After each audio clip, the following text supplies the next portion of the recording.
حضرت سلیمان علیہ السلام نے ایک سرکش جن کو پکڑوا کر بلایا۔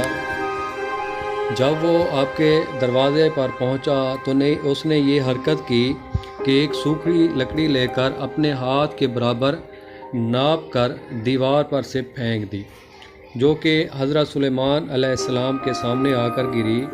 آپ نے پوچھا کہ یہ کیا ہے؟ آپ کو اطلاع دی گئی کہ اس جن نے یہ حرکت کی ہے۔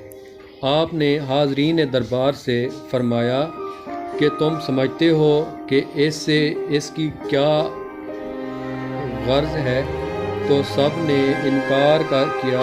آپ نے فرمایا کہ اس نے اشارہ کیا ہے کہ اب تو جو چاہے کر، جیسا کہ یہ لکڑی ہری بھری زمین سے نکلی تھی پھر سوکھ کر بے جان ہو گئی، ایک ایسا وقت بھی آئے گا کہ تو بھی میرے سامنے ایسا ہی ہو جائے گا۔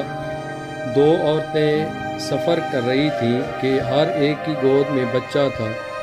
ان میں سے ایک کے بچہ کو بھیڑیا لے گیا۔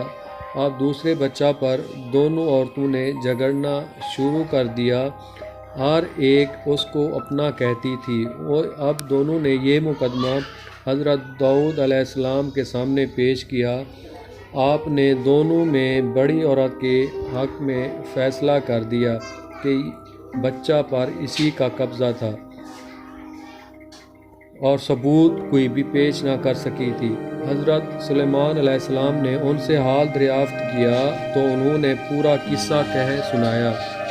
آپ نے یہ سن کر حکم دیا کہ چاقو لاؤ، میں اس بچے کے 2 ٹکڑے کر کے دونوں فریق میں تقسیم کر دوں گا۔ چھوٹی نے آمادگی دیکھ کر پوچھا کہ کیا واقعی آپ اسے کاٹ ڈالیں گے؟ آپ علیہ السلام نے فرمایا کہ ہاں۔ اس نے کہا کہ آپ نہ کاٹیے، میں اپنا حصہ اسی کو دے دیتی ہوں۔